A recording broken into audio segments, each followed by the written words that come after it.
hello. Hello, hello, hello.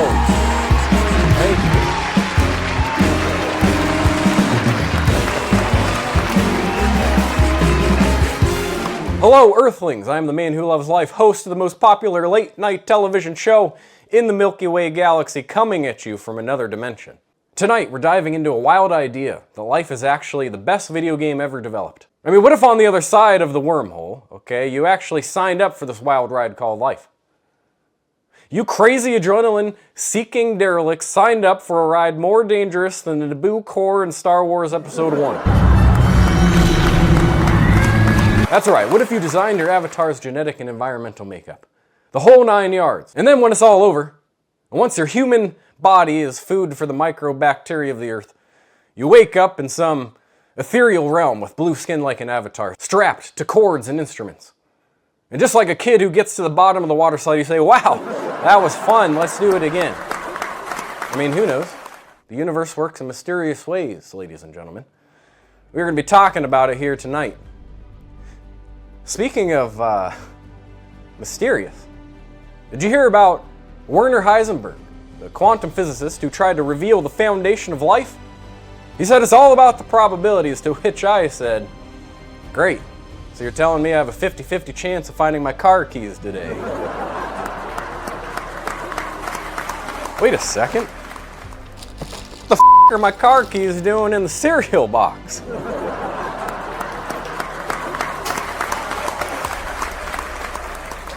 You gotta love attention deficit disorder.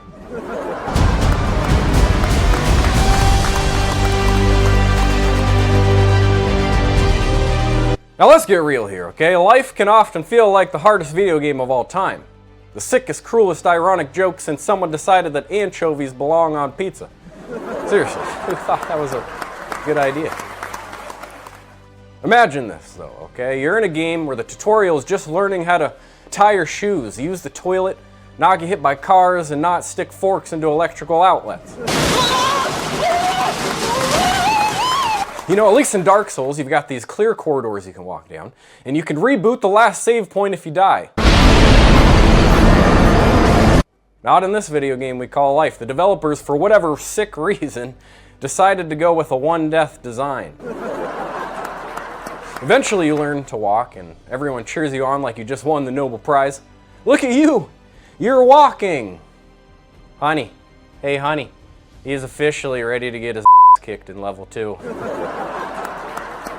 Infancy and childhood are hypothetically supposed to be the easy part. Because then, boom! You're thrown into adolescence suddenly. It's like someone cranked up the difficulty to expert mode before you were ready. You've got acne, social dynamics, rancid body odor, and random voice cracks, and giggles. In this level, if not endlessly corroding your brain by the endless devices that humans have created, you pass the time shooting bullets at trains, rolling 300-pound tractor tires down neighborhood hills, tipping cows. Some generations go as far as eating Tide Pods or suffocating oneself with cinnamon. There's still a very high probability of death in this level. Then, before you know it, the game designers ramp up the difficulty even further. Let's see how they handle adulthood, they say. Let's see if they can handle bills, taxes, existential dread, and parenthood without becoming a raging alcoholic. The developers are laughing at you at this point. Here, juggle these flame-throwing torches while riding a unicycle, would you? And then, as if the joke couldn't be any sicker, we are cast into late adulthood where your looming one death is on the horizon whether you like it or not. Our hips and knees begin to disintegrate. It's real fun. Yep, no matter how you cut it, the earth is going to swallow you whole someday, whether it be by means of beast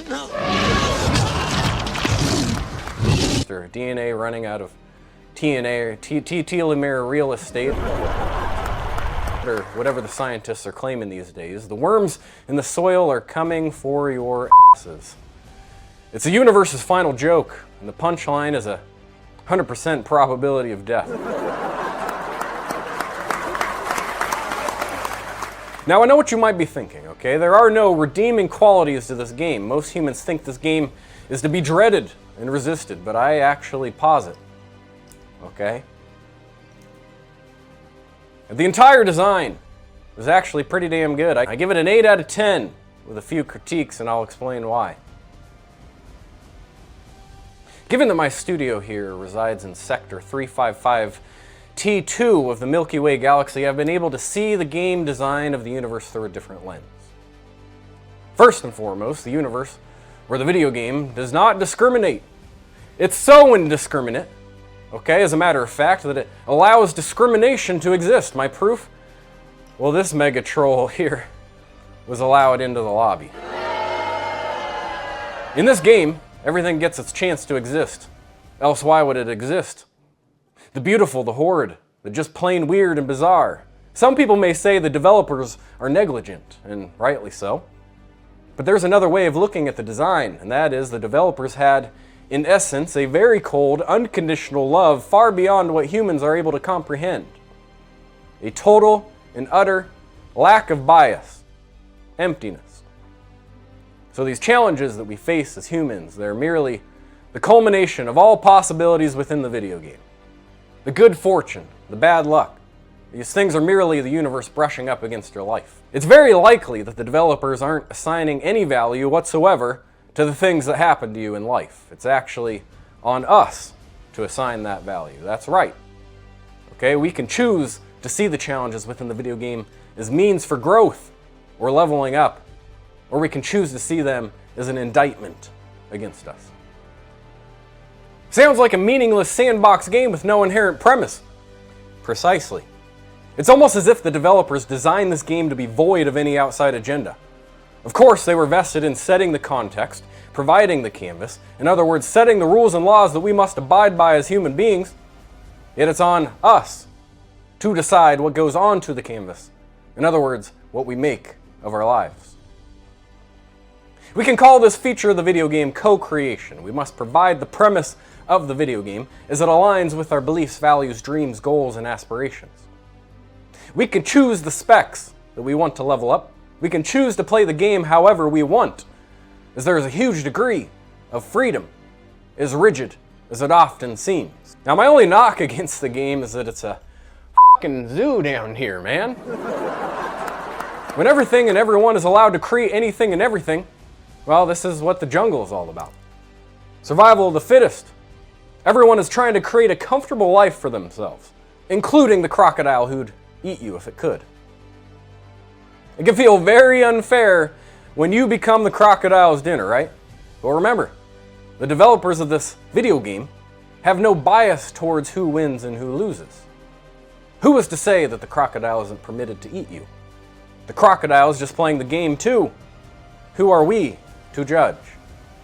But to counter the chaos of the game, there is some fairness and justice to be had in the sense that those who work hard are often rewarded. Those who do not work hard reap what they sow.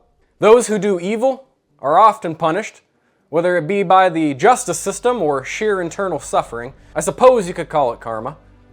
But it's truly amazing how things usually settle themselves. And then comes the fair compensation for all the suffering we endure and wielding infinite co-creativity at our fingertips. And that is impermanence. To ensure that no one entity or system monopolizes the board for too long or suffers for eternity, to ensure the outcomes and wealth within the video game remain fluid. Impermanence has been threaded throughout the entirety of the cosmos. That's right, it's almost like in order for the game to remain self-sustaining, self-correcting, and fair, all good things must come to an end and all bad things must come to an end. In the end, there is always justice to be had as the developers will wipe the board entirely, allowing for rebirth and new opportunities to be had elsewhere. And that inevitable death of yours is only scary because it threatens your current identity. But if you remove the human ego from the equation, death may be the most peaceful moment of your life. No more rat race, no more suffering, even more reason to enjoy it all while it's here. The good, the bad, the ugly. And let's be honest, if you were a gamer and you heard or stumbled upon this game, you'd be like, holy shit, that sounds like the best video game ever. Of course, this is all assuming that we have free will, the freedom to choose how we think, perceive, and behave, but that's a topic for another video. But in the meantime, I think it's best that you assume you have free will. Assume that you are playing some hyper-intelligent, well-designed video game. Else you'll be like a helpless leaf amidst the vast winds of the cosmos. That's it for tonight, folks. If you liked what you heard tonight, be sure to like, share, comment, and subscribe. This is your host, the man who loves life, signing off from